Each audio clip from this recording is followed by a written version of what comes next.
Her words hit like a punch. Musin's voice was low, sharp. I'm not into games. Just say it straight. I meant every word, Baekdan replied firmly.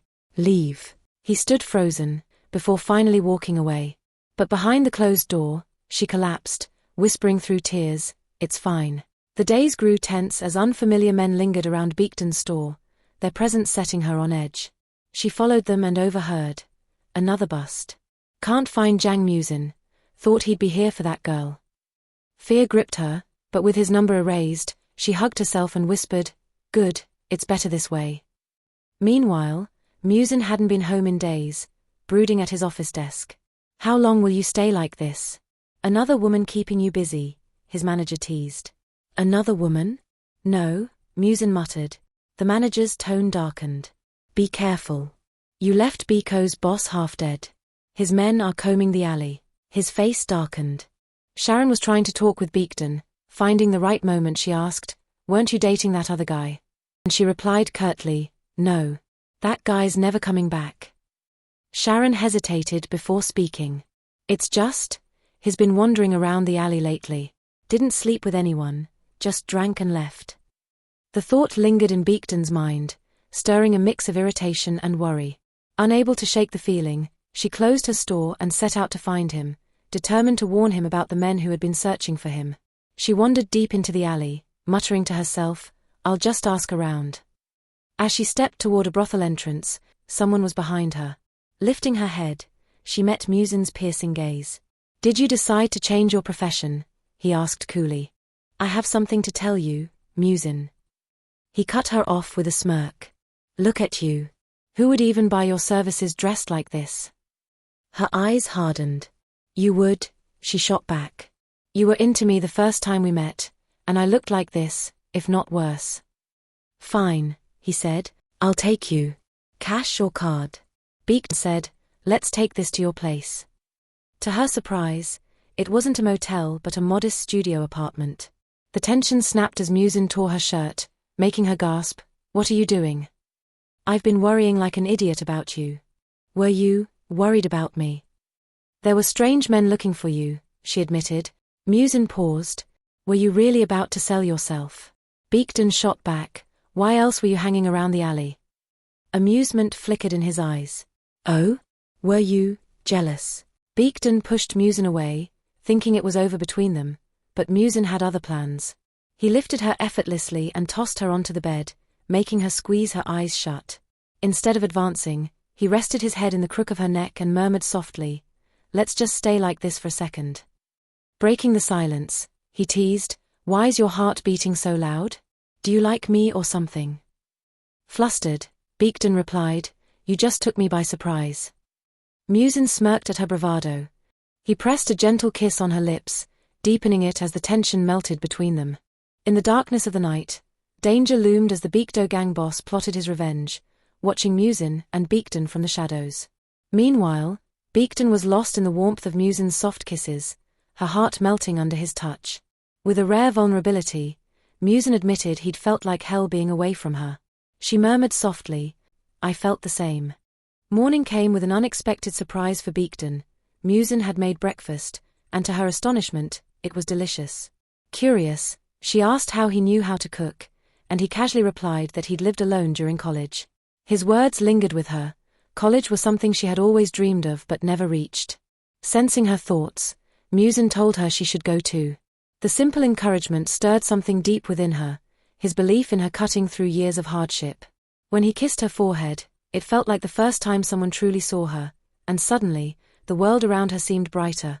While opening the store, Baekdan was startled by Sharon rushing in, breathless and panicked, asking her to follow.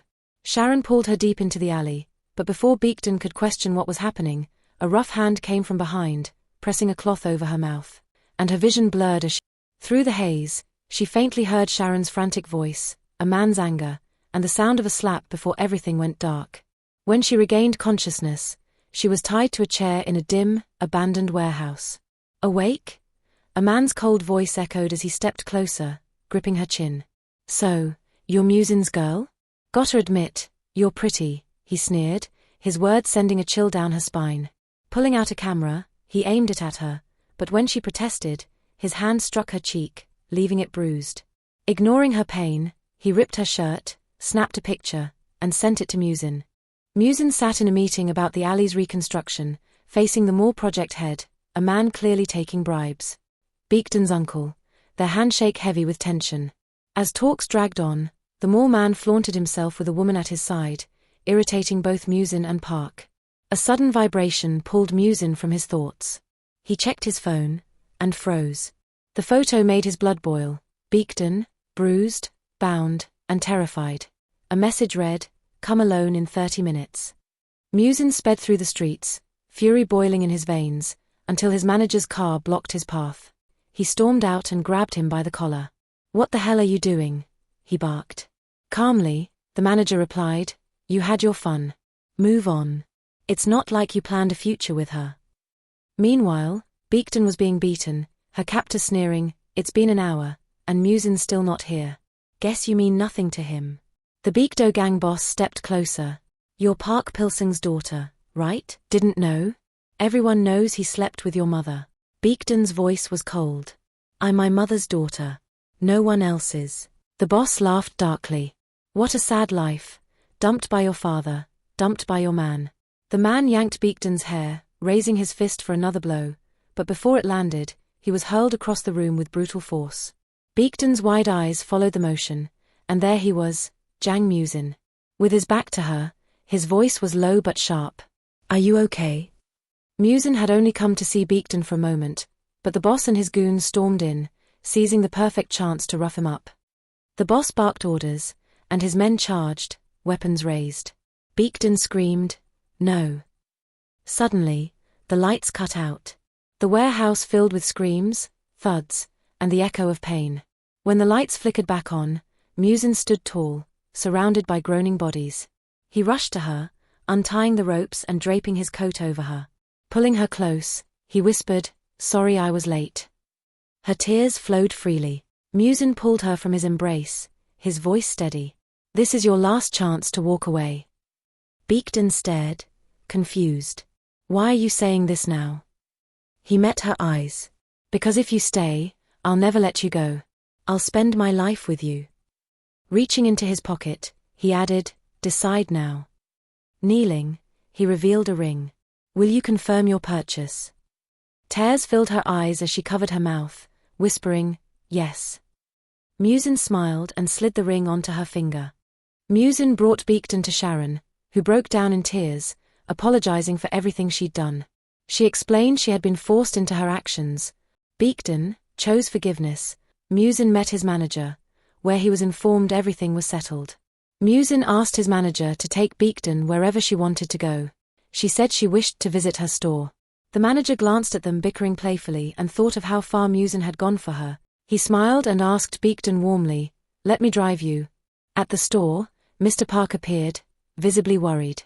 His concern reminded Baekdan of the boss's cruel words, that this man might be her father. She quickly pushed the thought aside, simply assuring him she was fine and thanking him for all he had done for her over the years.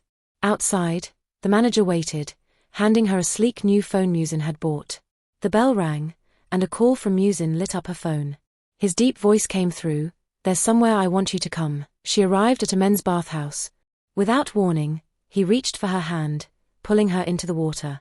With a sly smirk, he murmured, "You'll be naked soon anyway." Days later, Baekdan returned to the alley, now being demolished. She hugged her unis tightly. "Let's meet outside someday," she said softly. Walking away, she whispered, "Goodbye, Mom," bidding farewell to her past, and the alley she once called home. Back at their home, Musin entered the room and called Baekdan to come eat. He had brought her favorite cake.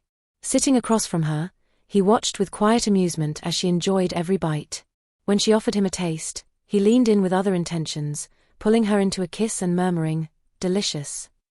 With a mischievous grin, he smeared cream on her lips and began licking it away, the playful teasing quickly escalating into something more intimate. Just as things grew heated, a presence startled them both. A man stood at the door. They scrambled to compose themselves, and Baekdan shyly sat beside an annoyed Musin. It was his father. Calmly, he asked why Musin hadn't told him he had a girlfriend, then turned to Baekdan with a serious gaze. "Do you really want to be with him? If so, I'd like the two of you to get married. Baekdan froze, stunned. She had never imagined Musin would ask her to marry him. Sensing her shock, Musin reached into his pocket and pulled out a ring. I wanted to do this somewhere better, he said, voice steady but soft. I love you, Baekdan.